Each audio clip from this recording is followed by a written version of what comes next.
Bom dia, sejam todos muito bem-vindos a mais um programa da Confraria do Batom, aqui no teu sábado de manhã.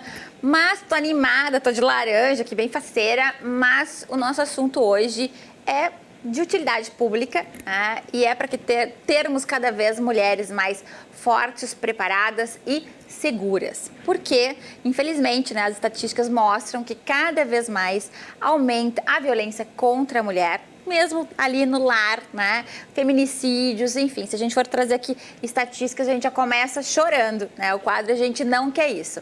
O que a gente quer é trazer informação de qualidade para vocês, com as nossas convidadas lindas aqui de hoje, para que a gente possa cada vez mais se colocar em situações de segurança e de defesa. Então, eu recebo aqui com muito carinho a Audrey Zago, que é a nossa confrade de 500 anos, né? Muitos anos. Que é policial civil, é instrutora de tiro, de armamento, de defesa, né, para mulheres. É uma empoderada, né, que ajuda outras mulheres. As três aqui são, né? Porque as outras duas são instrutoras de jiu-jitsu. Né? Olha que legal. Eu recebo aqui a Ju, bem-vinda, né? A Aline Alvim, muito obrigada, gurias, por vocês estarem por aqui com a gente. E aí, o que eu queria começar? Vou começar contigo, Audrey. Infelizmente, né, tu acompanha com dados, né, mais absolutos, enfim, até, né, do meio policial, mas a gente sabe que é fato, né, como eu comentei no início, a questão do aumento da violência. E eu queria já começar contigo com uma coisa boa, né? Tipo, o que a gente pode fazer para evitar se colocar em situações de risco ou que nos coloque, né, ali a nossa integridade física em jogo? Sim, acho que a primeira coisa é uma questão realmente de mudança de comportamento, né? Que envolve não só para mulheres, mas para as pessoas como um todo, para homens também, né? Que nem eu sempre brinco com as gurias quando eu dou o curso, né? Da pólvora rosa lá. Gurias, a gente tem que pensar nas cores, do Jeff Cooper, as cores, o branco, o amarelo, né? E o vermelho. A gente sempre mexe que o branco, as pessoas estão distraídas. Elas, tipo, param o carro no semáforo, mexem no celular, elas estão na Disney. Retocam ali o batom, não prestam né? atenção no que está acontecendo, né?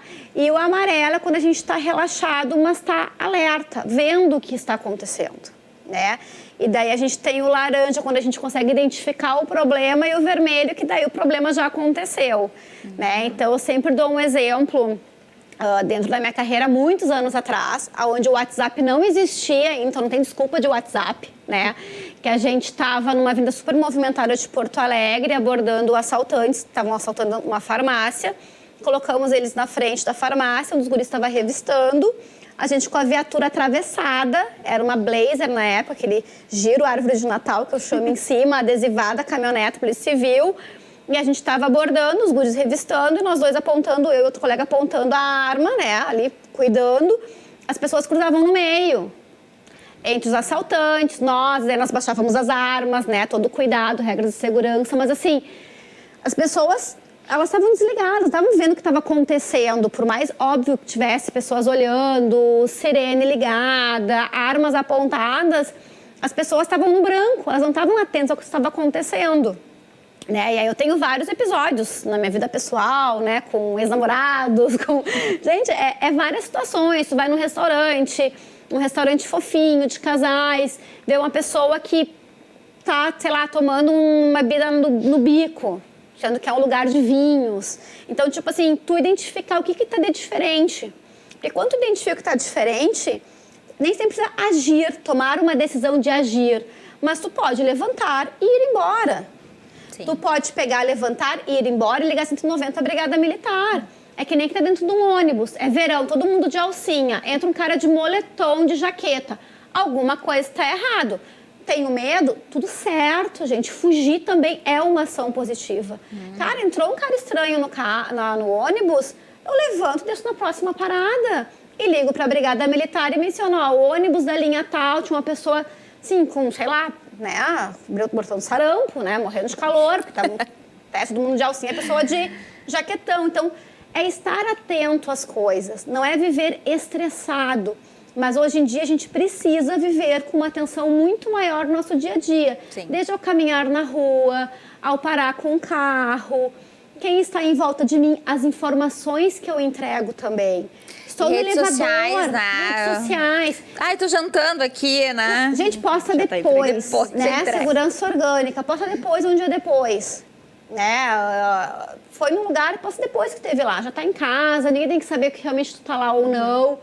Que nem chamei a atenção de uma amiga minha que ela postou primeira viagem do meu filho pra Gramado com os coleguinhas, ela tava querida, tá emocionadíssima, a primeira viagem do filhinho dela.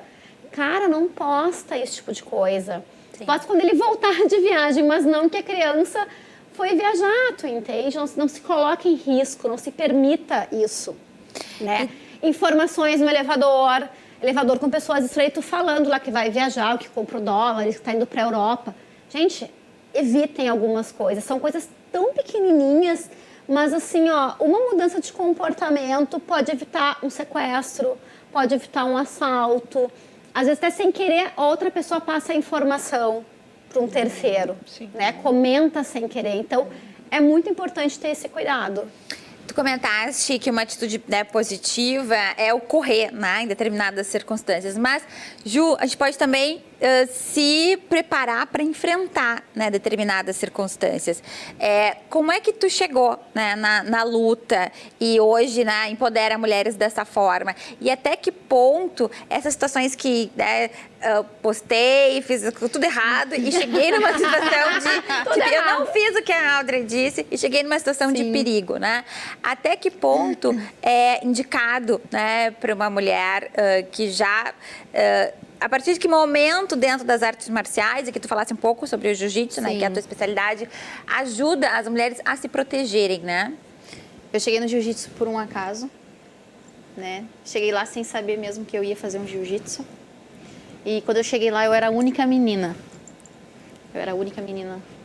E sempre a minha missão foi empoderar meninas. Sempre. Porque a minha missão era nunca querer ficar sozinha, né?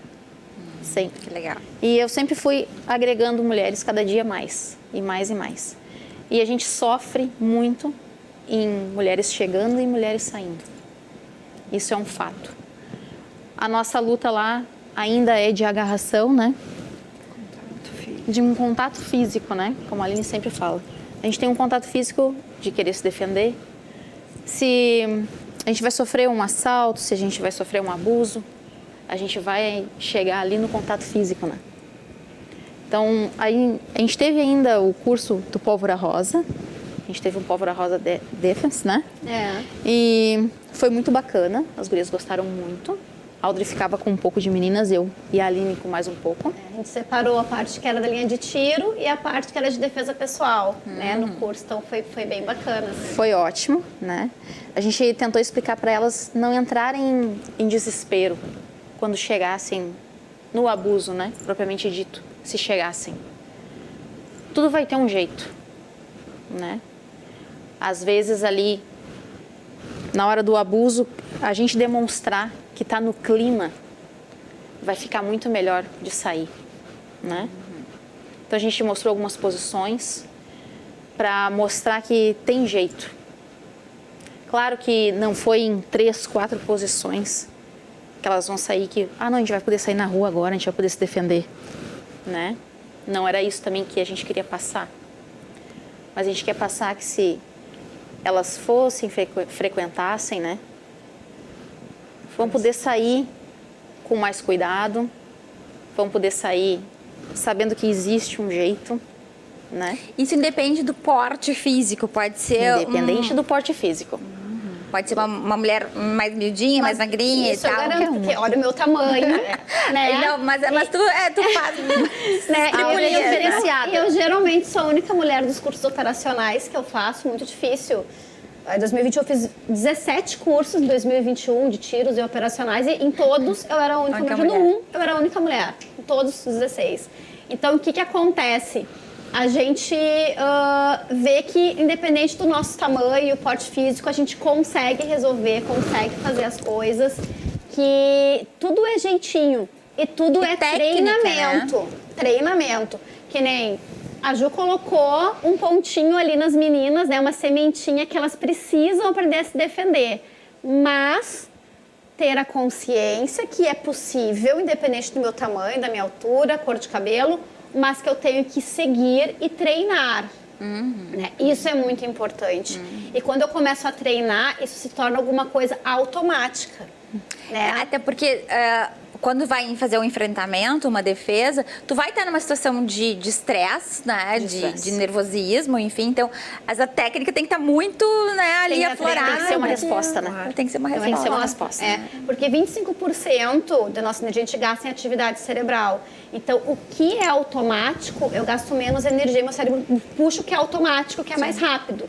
Que já então, tá ali o importante é a gente ter várias caixinhas de ferramenta. Quanto maior conhecimento, melhor.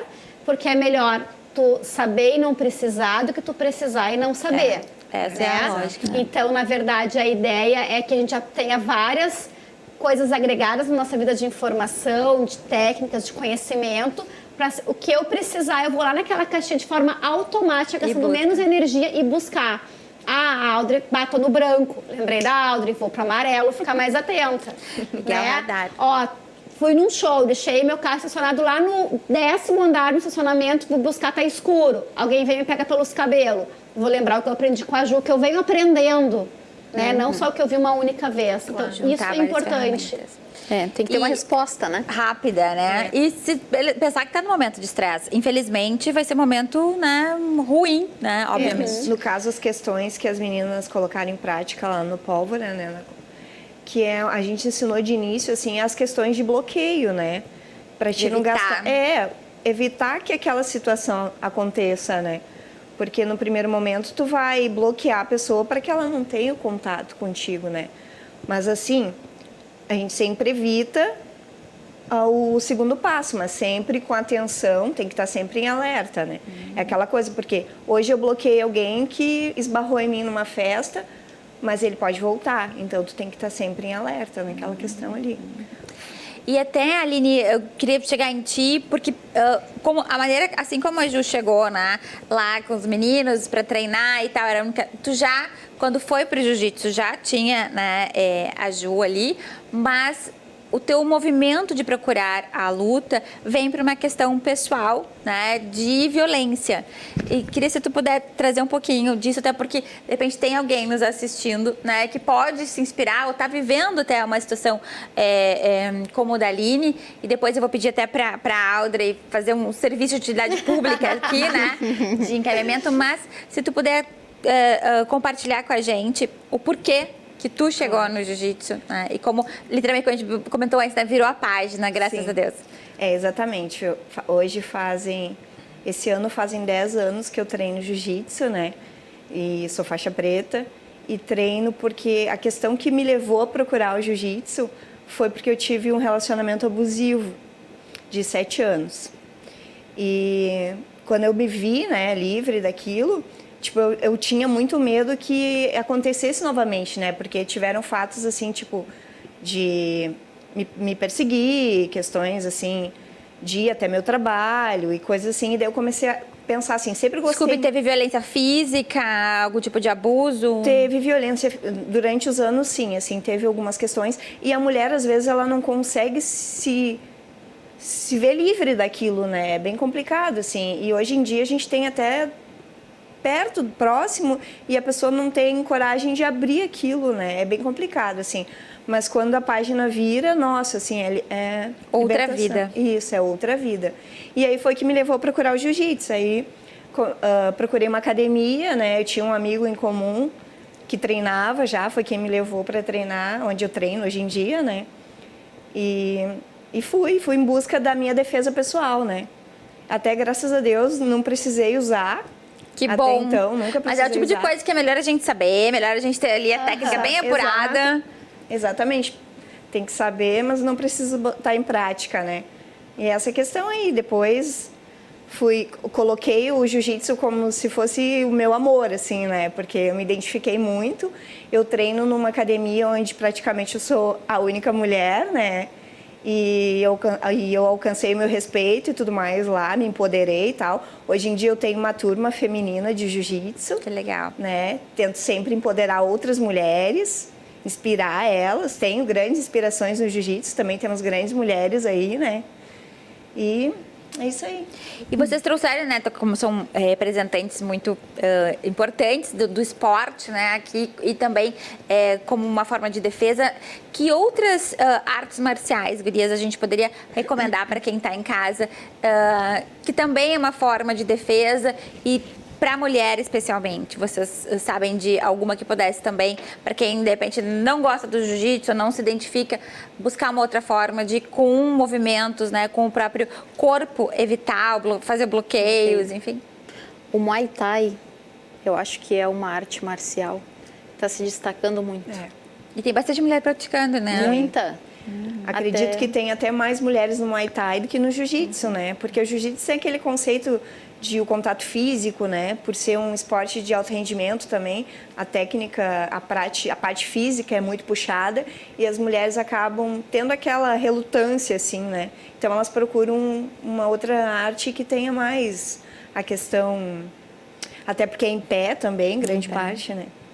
A gente fica muito no chão, né? Sim, sim. Nossa, Mas o chão é importante, né? Eu faço boxe, adoro boxe, né? Eu não faço nada que envolva a perna, como eu tenho um problema no meu pé, então eu não posso bater o pé. Então, O Muay Thai tem isso. né? então não tem que evitar bater meu pé. Por causa de uma cirurgia que eu fiz, senão eu estaria fazendo jiu-jitsu. Mas realmente, eu vejo que o Gil, né, dentro da minha profissão, né, por coisas que eu já passei, já vivenciei, já entrei em vias de fato já várias vezes, né? Foi uma necessidade até para salvar uma pessoa uma vez. Então, assim, realmente, eu para mim, eu faço boxe, gosto, eu luto, me defendi muito bem às vezes que eu precisei, mas quando tu vai pro chão, eu vejo a importância de saber o jiu-jitsu. Eu fiz um treinamento, né, com o Mohamed um tempo atrás, e realmente, quando tu tá no chão, falta técnica. Realmente, o jiu-jitsu para mim hoje, eu vejo com bons olhos, assim, vontade de fazer o Gil, né, e não posso, mas para mim é muito completo, assim. Que jeitinho meigo, né? Eu vou fazer o Gil. Audrey, queria terminar essa nossa sala, nosso bloco tá indo. Eu falei pra vocês, passa muito rápido. Mas que tu deixasse pra gente quais são os canais, né? Se eu sentir, primeiro, tô num ambiente, vi que tem alguma situação anormal, liguei o radar, ou tô na rua, ou tô chegando em casa, enfim, ou me coloquei numa situação, né? Ou não. Tem uma situação em casa, muitas vezes, né? Uma vizinha, enfim, uma amiga passando.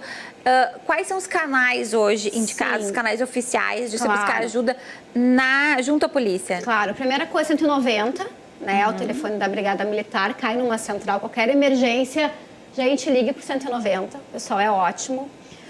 Outra coisa, Maria da Penha, gente, não é só se eu apanhei, não.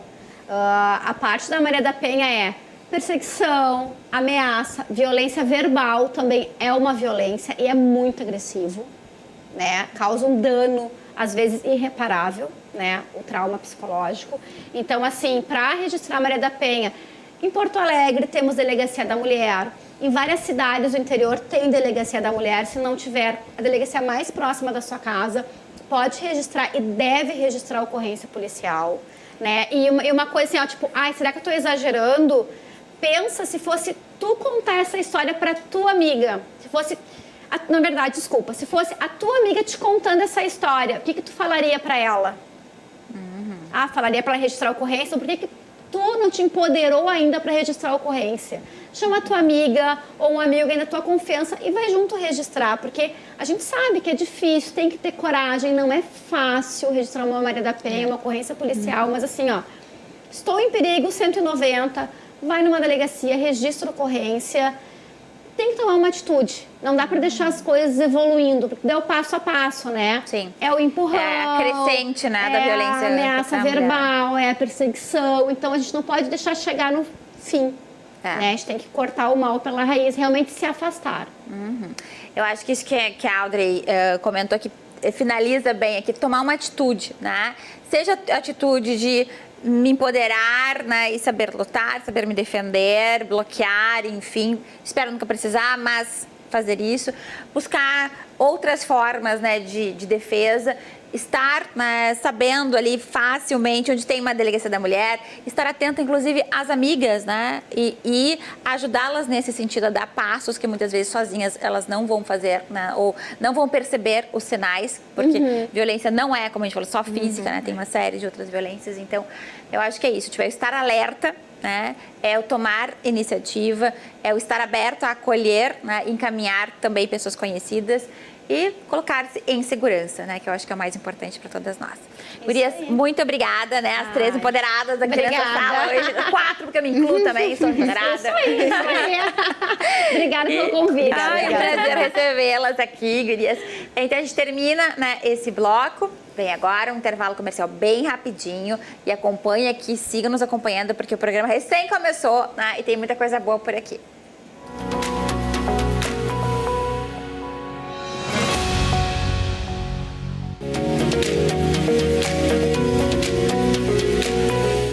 Olá, eu sou a Caroline Batista e no Você Bem de hoje eu quero conversar com você sobre a importância de impor limites. Algo que parece simples, né? Mas é muito difícil para todos nós. Vamos pensar nessa palavrinha, limite. Algo importante, uma palavra importante, imponente, cheia de significados, mas que no final das contas e na prática acaba sendo difícil para todos nós. Mas impor limites é uma questão de estabelecer pontos de conexão, porque quando a gente consegue estabelecer limites e consegue entender os nossos limites, nós conseguimos navegar em regras muito mais agradáveis e saudáveis nos nossos relacionamentos pessoais e profissionais. Ao contrário do que muitas pessoas pensam, estabelecer limites nos traz segurança e nos aproxima das pessoas. Afinal de contas, é muito mais claro para os outros entender como a gente funciona e até onde eles podem ir com a gente, assim como nós com os outros. Nos sentimos seguros quando impomos limites e isso é necessário para que tenhamos relacionamentos saudáveis e todos nós queremos relacionamentos saudáveis, construtivos e empoderadores, não é mesmo? Mas além disso, quando a gente pensa sobre a imposição de limites, a gente precisa pensar sempre numa questão de flexibilidade. Porque é fato que impor limites e conhecer os nossos limites nos traz flexibilidade emocional. Exatamente. Quando eu consigo impor os meus limites, eu consigo transitar na minha emocionalidade. Eu consigo justamente ter energia emocional para enfrentar os desafios. Então aqui é super importante que você grave essa frase, né? Que impor limites ajuda a conservar, a manter a nossa energia emocional. E essa energia emocional é que nos dá condições de enfrentar os desafios diários e cotidianos que fazem parte da vida de todos nós. Esses limites, eles precisam sempre ser flexíveis e, obviamente, a gente precisa estar sempre revisando e entendendo, será que esse limite que eu estabeleci nesse momento faz sentido? Ele está adequado ao momento de vida que eu estou vivendo ou não? E limites rígidos sempre vão nos colocar numa situação de muito estresse e de muita ansiedade. E, sem dúvida alguma, não é isso que nem você e nem eu queremos, certo? A grande questão quando a gente fala de limites é a necessidade que todos nós temos em algum momento de sermos aceitos. E aí a gente entende que para ser aceito ou para ser visto como um bom profissional, a gente flexibiliza esses limites. E aí é o grande problema, porque nos colocamos numa situação de insegurança e de extrema vulnerabilidade. Então vamos pensar o seguinte, vamos dar um exemplo. Se você tem um amigo e você está disposto a ajudar esse amigo num trabalho específico que ele pediu ajuda, ou daqui a pouco ele está fazendo uma mudança, né, de casa e você vai lá ajudar ele a desempacotar as suas mudanças, as suas coisas. Tudo bem, tudo certo, você está disposto a isso. Agora, talvez você não esteja disposto a ajudar ele diante de um sofrimento amoroso ou de algum problema familiar. Então, você ter este entendimento do o quanto a situação em si mexe com o seu emocional e mexe com a sua energia emocional é a chave justamente para que você se sinta mais fortalecido, autoconfiante e seguro. E isso influencia diretamente no quanto você se sente estressado ou ansioso no dia a dia. Então, impor limites, aprender a dizer não justamente, né? O que você está disposto ou não é necessário para que você aprenda a gerenciar o seu estresse e, sem dúvida alguma, ter uma vida mais leve. Então, eu queria agora que, com base nisso, a gente fizesse um acordo. Você colocasse aí na ponta do lápis tudo aquilo que tem te trazido ansiedade, tem te trazido estresse. Olha para isso e pensa, o que disso tudo que você está vivendo é falta de limite? É falta de você não dizer não, é falta de você não impor justamente os seus limites, de você entender o que aquilo está causando emocionalmente. Porque, afinal de contas, é sempre importante você lembrar que é normal sentir estresse, mas não é normal viver estressado. E viver com leveza é sim uma questão de escolha. Até a próxima. Tchau, tchau. A puberdade é um momento de mudanças biológicas e fisiológicas no corpo das crianças. E, muitas vezes, a puberdade precoce incomoda ou chama a atenção, né, dos pais e educadores, e isso é o correto, né? Acompanhar justamente essas mudanças nos nossos filhos, nas pessoas, das crianças que estão próximas a nós. Mas para falar um pouquinho mais, entender um pouquinho melhor o que é a puberdade precoce, né, e quais são as consequências desse momento, né, tão importante na vida das crianças, é que a gente recebe aqui hoje a doutora Luciele Cristofari, que é médica endocrinologista pediátrica. Muito bem-vinda, doutora Luciele, mais uma vez aqui com a gente. Obrigada pela sua disponibilidade de estar aqui conosco para falar sobre esse tema, né, tão relevante. Como é que a gente percebe, né, em especial pais, educadores ali mais próximos, que a criança está em puberdade precoce? Que parece que realmente, não sei se aí vamos esclarecer isso, né? Que as crianças, as meninas estão menstruando mais cedo, está tendo mudanças no corpo. Isso é real? Tem tido realmente mais evidências de puberdade precoce nos nossas crianças? Sim. Bom, obrigada pelo convite mais uma vez. Bom, puberdade precoce, então, nós determinamos que a puberdade precoce seria o desenvolvimento de características físicas, né, características de caracteres sexuais nas meninas antes dos 8 aninhos, né, e nos meninos antes dos 9. E como é que a gente pode perceber isso?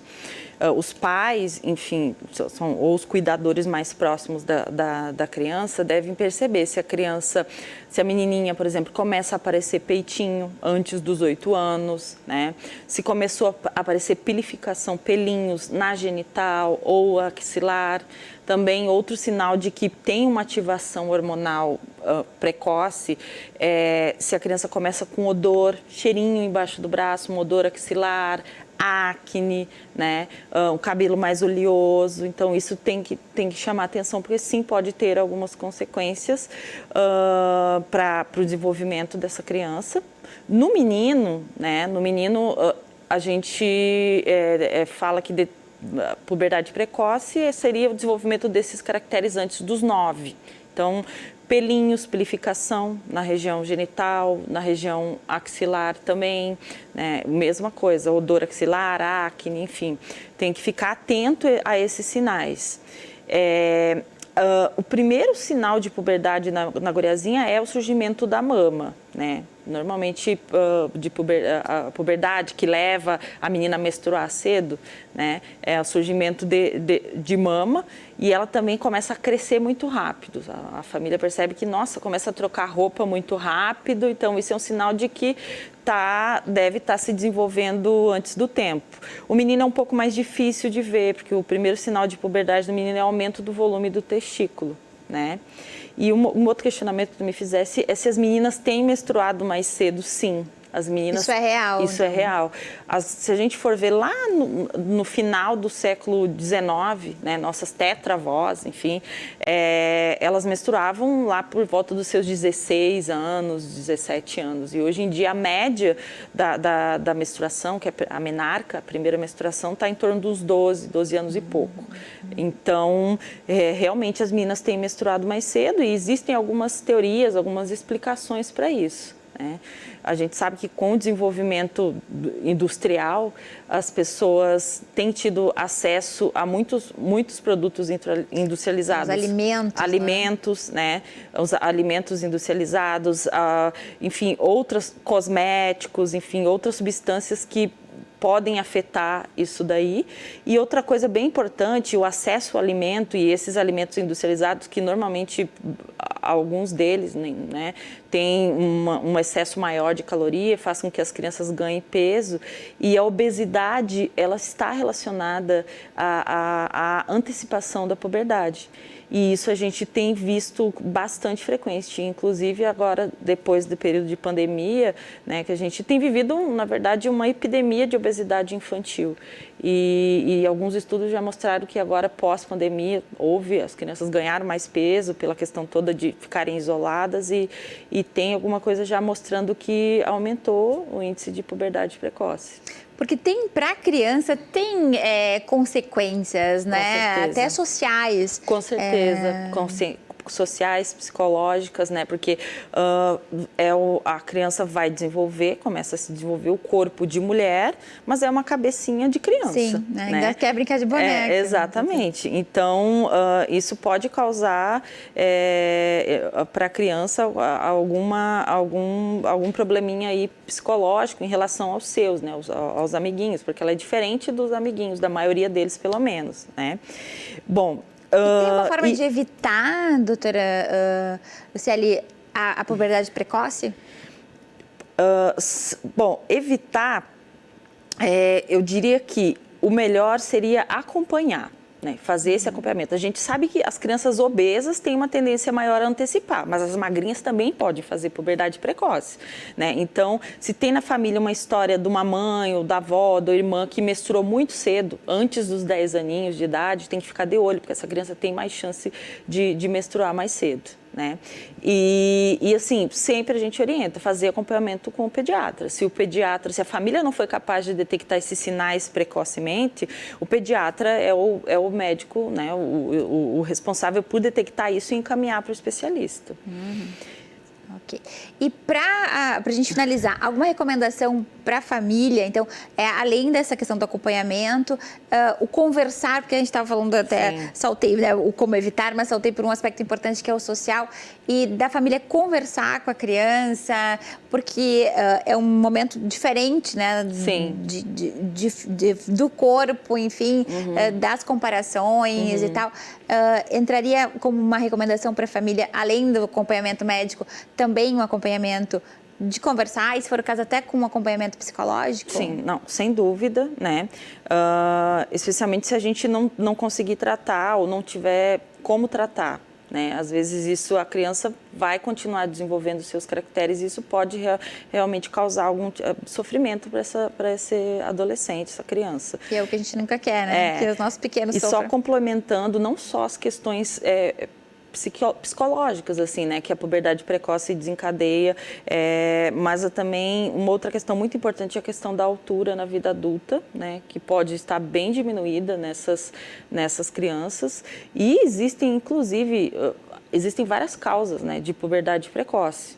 Nas meninas, a grande maioria não é nada de maior gravidade, mas existem algumas doenças mais graves que são responsáveis pelo desenvolvimento desses caracteres. Então, mais um motivo para sempre ficar atento, porque essas doenças têm que ser pesquisadas para descartá-las e, se possível, tratar. O quanto antes. Exatamente, né? O quanto antes. É a questão justamente de pais, cuidadores, educadores, pessoas próximas da família, amigos, estarem de olho, né, nos sinais e sempre no acompanhamento pediátrico de um médico de confiança da família, né, um endocrinologista pediátrico, enfim. Então, sempre cuidando muito das nossas crianças. Várias das nossas telespectadoras são mães, né, e nessa fase ali, entre 8 e 10 anos, né, se aparecer alguns sinais, procurar ajuda médica. Muito obrigada, doutora Luciele, pela sua presença aqui, por nos ajudar aí, né, desmistificando, trazendo à tona alguns problemas, né, ou algumas situações que acometem as nossas crianças e impactam na família como um todo. Exatamente. Muito obrigada mais uma vez por estar aqui com a gente.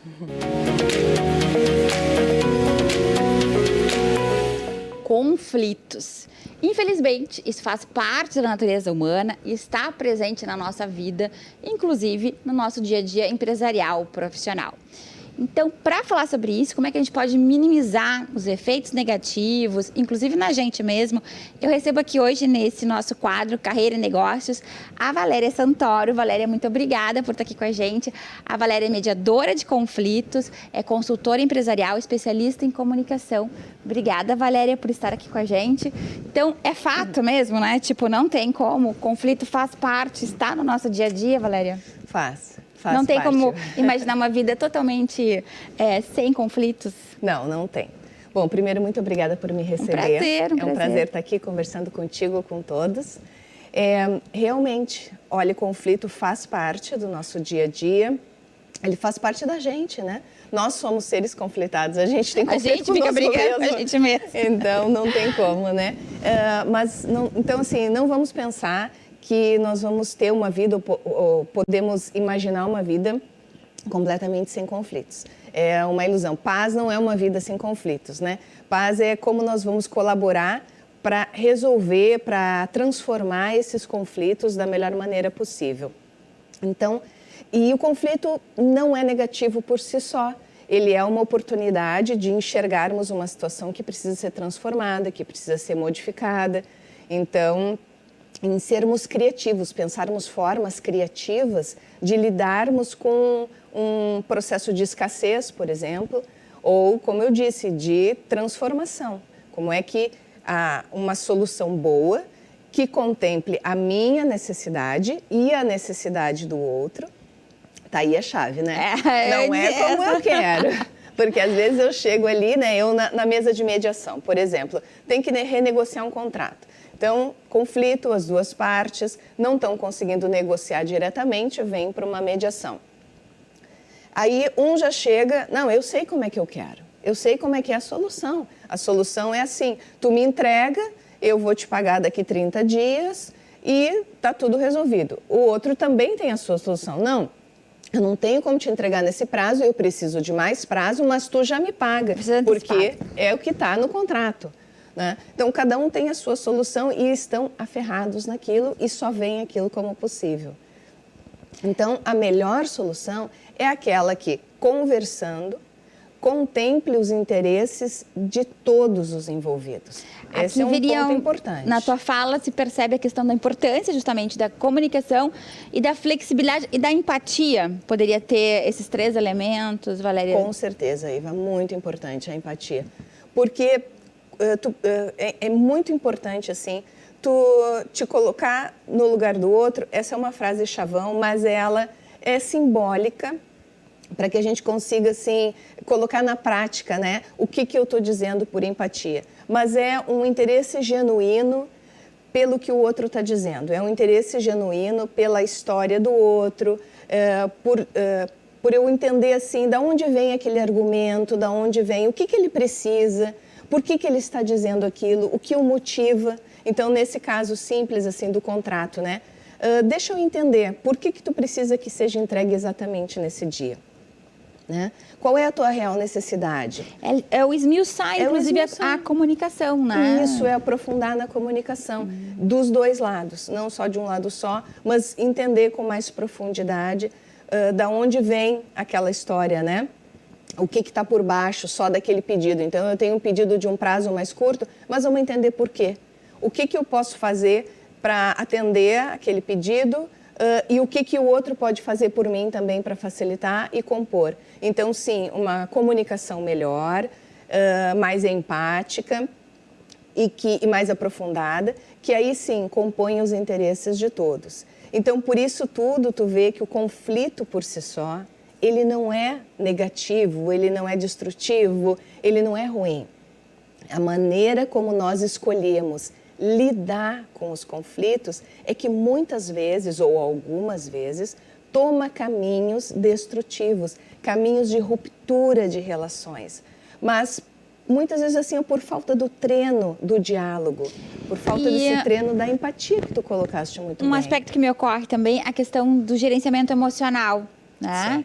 Que também, numa situação de conflito ou de negociação, como já que estamos aqui, né, falando do ambiente empresarial, a falta dessa inteligência emocional, dessa gestão, né, das emoções, pode também levar tudo a perder, né? E aumentar só os aspectos negativos do conflito. Se a gente está na empresa, numa reunião, numa gestão ali de equipes e tal, e surge, né, um conflito um pouco mais caloroso, acirrado, a gente sempre gosta, né, aqui no nossos quadros, de deixar da especialista algumas dicas. Vamos pensar nesse cenário. Esperamos que não acontece na tua empresa, não acontece no teu trabalho, né? Mas vamos supor, né, que aconteça. Está um momento de um conflito ali posto e os ânimos um pouco mais acirrados. O que tu recomendaria como especialista para a gente enfrentar isso? Sim.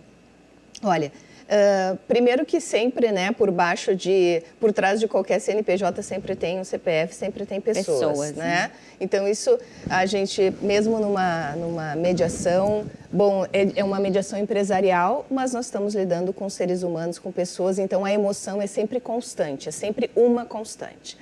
Mas uma dica muito simples é no momento que vem muita emoção, que os ânimos estão acirrados, pause aquela conversa, né? Se tu está numa reunião, levante para tomar um cafezinho, peça um momento, dê uma volta, se pode sair, vai até o toalete, enfim. E tudo bem de expressar isso, né? No sentido de... pessoal, né? Estamos num momento mais acirrado, eu sugiro uma pausa, né? Muito sugiro tranquilo. Que a gente... acho que é construtivo e saudável, né? É construtivo, porque chega num momento que aquela comunicação, que aquela conversa não será mais produtiva. Então também se escutando, né? Não, a escuta está limitada, eu não estou mais absorvendo, o meu cérebro já está num módulo reativo, então eu não estou mais ouvindo o que o outro está dizendo, eu só estou buscando responder, contra-argumentar, rebater, então nada dali mais sai de produtivo.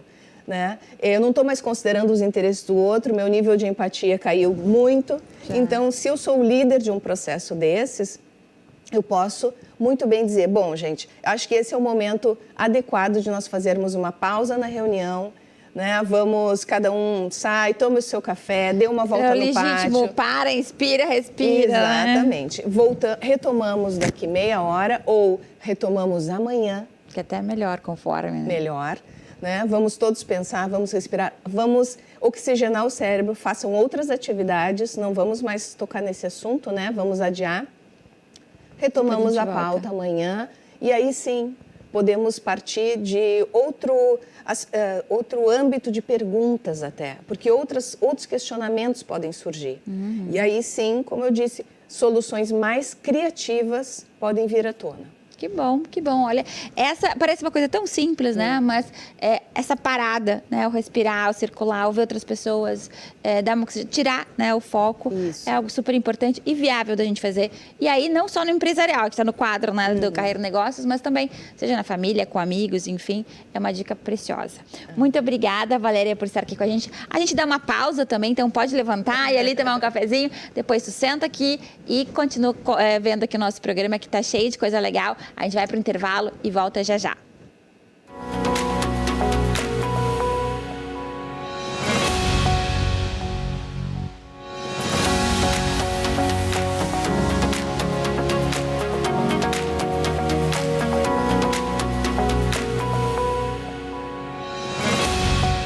Pressupostos que a gente tem aqui no programa é trazer o que a gente tem como cultura, o que a gente faz no offline, os nossos encontros, né, nossos grupos da confraria aqui para o programa.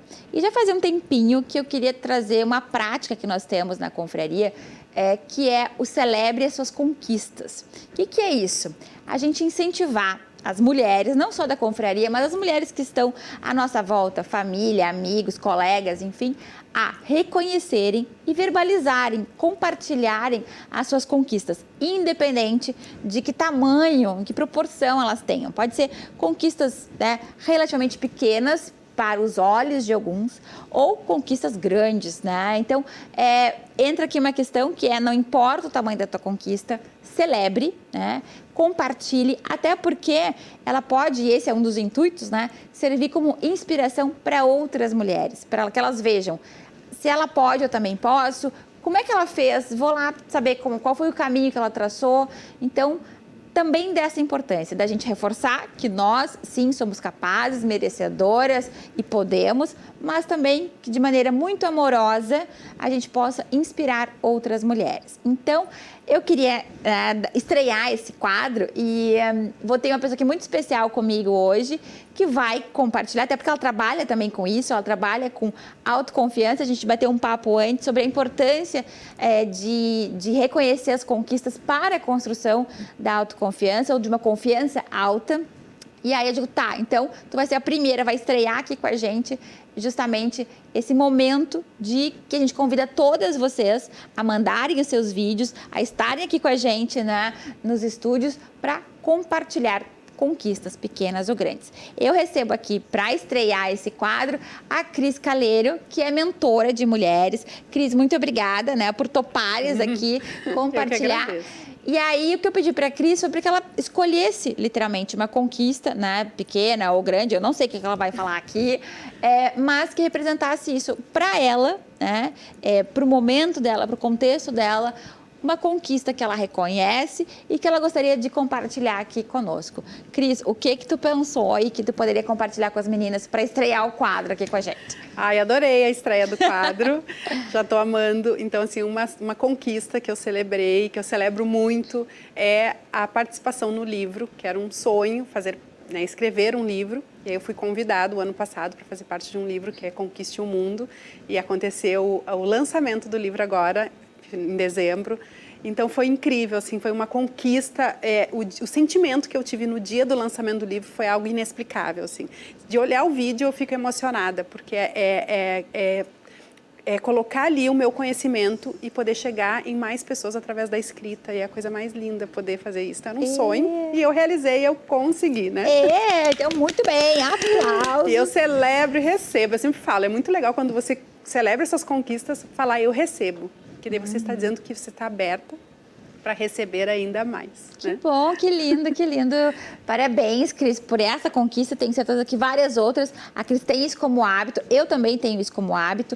E a gente já começou a convidar e a cutucar outras confrades a celebrarem aqui com a gente. E a gente recebeu o vídeo da Fernanda Rosa, que é diretora da Mary Kay. E a Fernanda está com seu segundo carro, né, como reconhecimento aí da sua trajetória com a marca. Então, vamos escutar a Fernanda.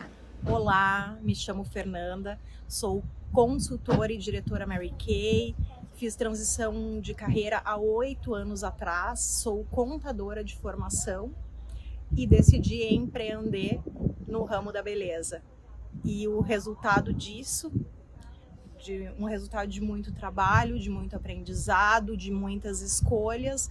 Hoje eu estou passando aqui para compartilhar com vocês uma excelente notícia, que é a conquista do meu segundo carro cor-de-rosa junto com a minha unidade.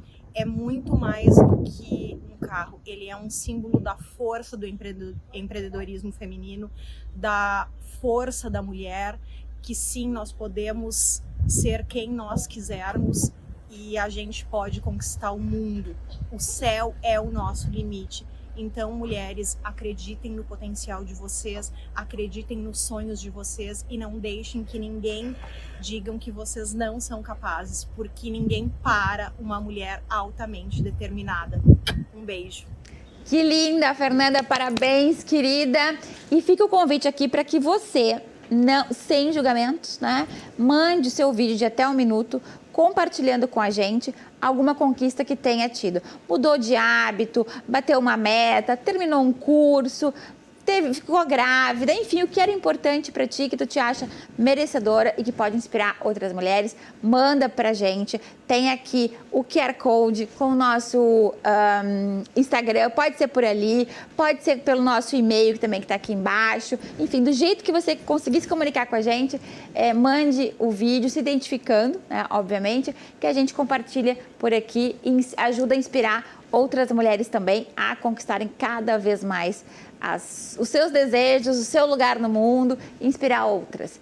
Cris, obrigada por participar aqui com a gente hoje e a gente espera o vídeo, depoimento de vocês para compartilhar por aqui.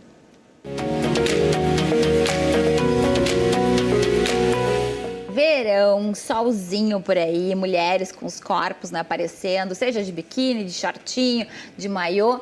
e muitas de nós quer ter um bronzeado, né? E aí a gente vem com a pergunta: existe bronzeado saudável? Para falarmos sobre isso, eu recebo aqui a doutora Fairuz Helena Castro, que é dermatologista, é nossa colunista querida aqui do programa. Fairuz, bronzeado e saudável, existe isso? Há essa possibilidade de termos um bronzeado saudável? Então, Iva, eu te agradeço o convite para falar sobre bronzeado, que eu acho que é um assunto que está super em alta agora, essa época do ano, o pessoal indo para a praia. Mas, gente, bronzeado, na verdade, é uma reação. É uma reação que acontece frente ao dano da radiação ultravioleta.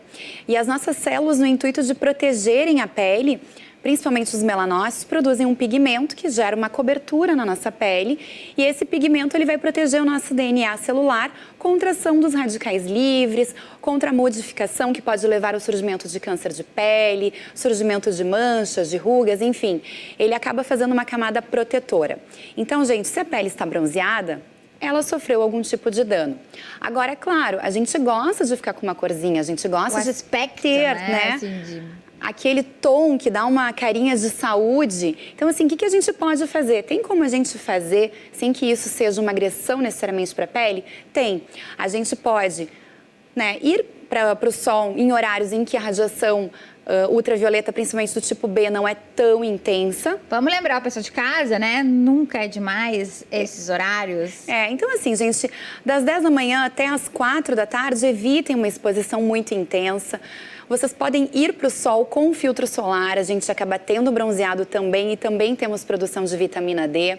A gente tem algumas cápsulas de beta-caroteno, vitamina C, vitamina E, que são antioxidantes, que dão uma corzinha, às vezes um pouquinho mais dourada para nossa pele. Isso ajuda, é tranquilo, sendo feito sendo uma procedência importante de se esclarecer sempre, né?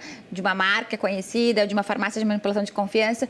As cápsulas de beta-caroteno são uma alternativa bem interessante, porque na verdade esse beta-caroteno ele oxida, e quando ele oxida ele fica com um aspecto mais alaranjadinho na nossa pele, e por ser um antioxidante ele também diminui o dano da radiação ultravioleta nas nossas células. Além disso... te perguntar, o autobronzeador, Fairuz. Exato. A gente tem como maquiar a pele. Existe a possibilidade do uso daqueles autobronzeadores em casa, aquele jet bronze que a gente vai lá e aplica, fica umas horas secando. E tem também aquelas maquiagens para perna que a gente passa antes de um evento para ficar com um aspecto mais douradinho. Então, isso está liberado, isso pode? Está liberado, isso pode. Aquelas antigas câmeras, camas de bronzeamento, que a gente sabe que ainda tem uma circulando por aí, fora de cogitação, né? Essas câmeras de bronzeamento, gente, elas são proibidas pela Anvisa, né? Já há bastante tempo. No território nacional. E a gente sabe que tem algumas pessoas que continuam fazendo, continuam praticando, né, esse hábito.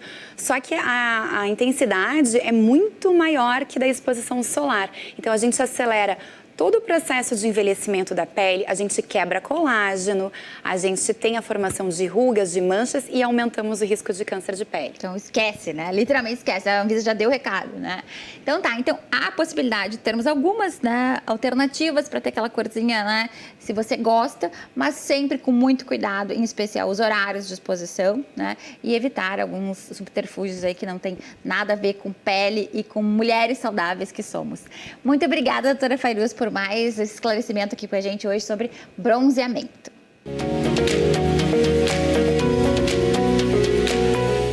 Bem-vindos a mais um Casa de Viver. Eu sou a Michele Ravadelli, sócia do Vieira Ravadelli, responsável aqui pelo cenário.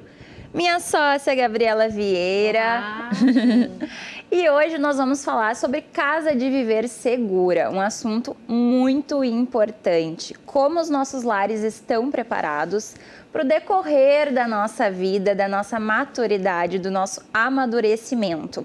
Esse assunto que é tão importante também, não só para os nossos familiares, mas também para nós num contexto geral de vida, até porque segurança é fundamental. Fundamental, e a maior parte dos acidentes acontece em casa, né? Em casa. Todo cuidado é pouco. Exatamente, foi feita uma pesquisa que a maior parte dos acidentes, tanto eles em idosos ou pessoas com baixa acuidade visual, são em casa. Então, são detalhes pequenos, mas que a gente pode evitar e trazer mais segurança. Nós vamos trazer como exemplo um ambiente que a gente fez numa mostra de decoração. O nome do ambiente era Estúdio 60+. E o cuidado que ele vinha era justamente este, de que a casa fosse segura, com vários aspectos aí que nós vamos recapitular agora, para que vocês então consigam anotar essas dicas.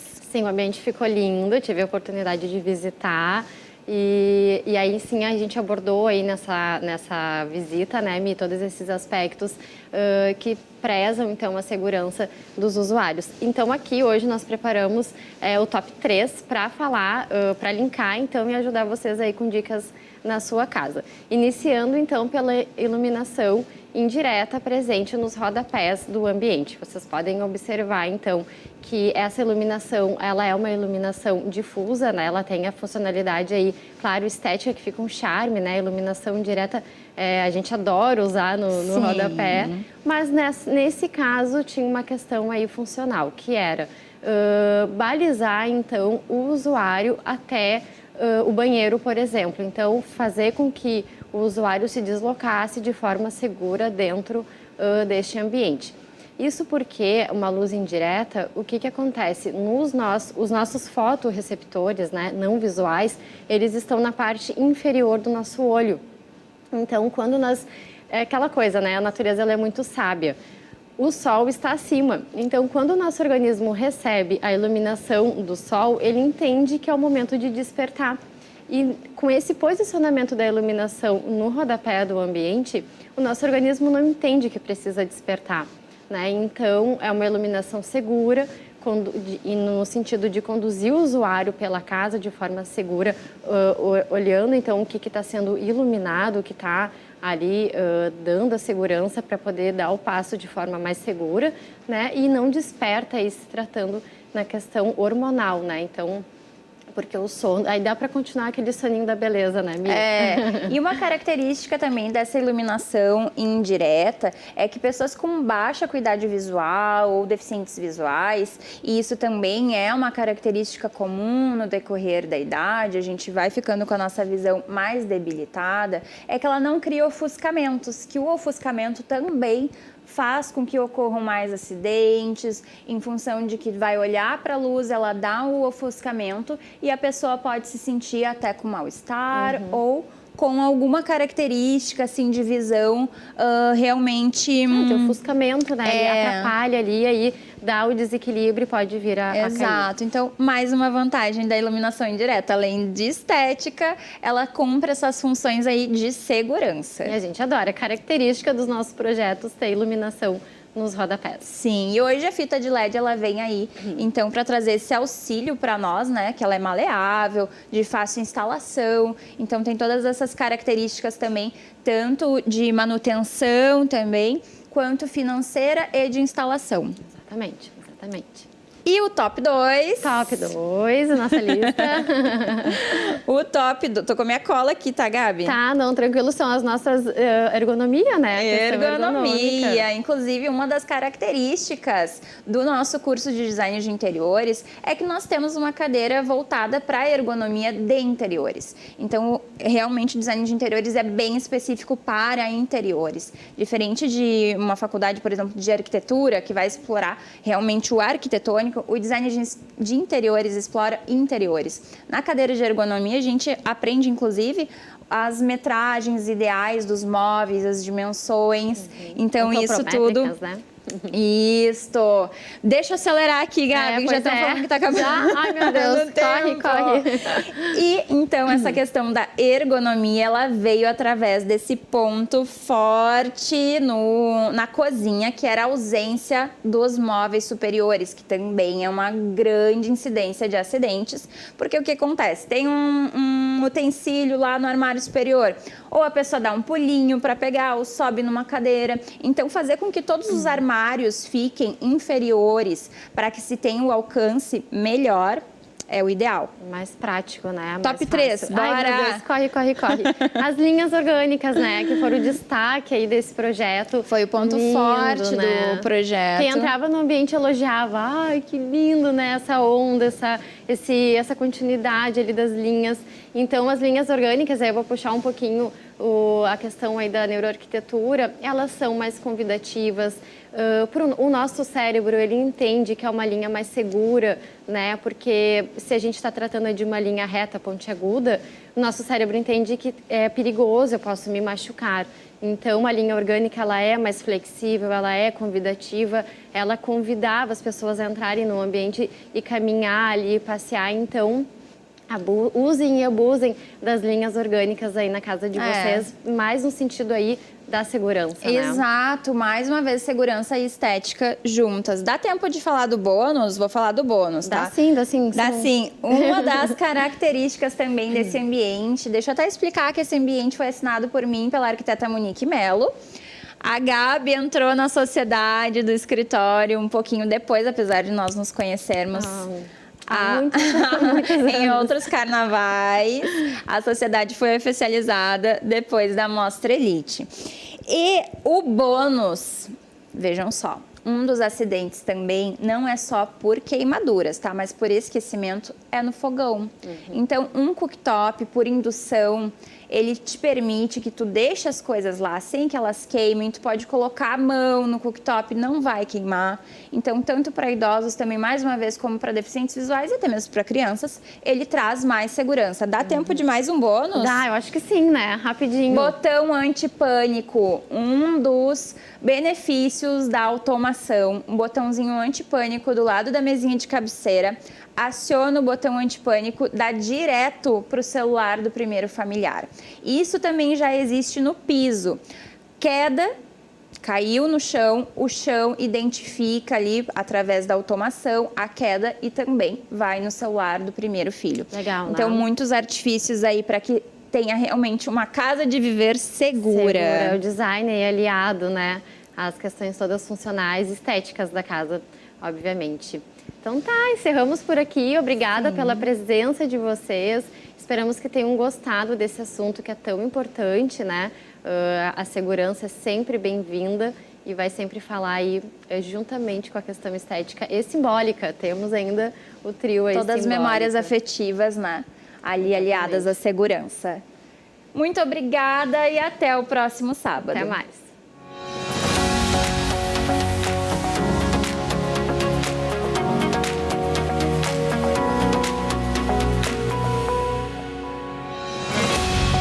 Obrigado por você ter nos acompanhado até aqui, nesse finalzinho do programa. Obrigada pela tua audiência. Nos vemos no sábado que vem. Um beijo grande e uma ótima semana para ti.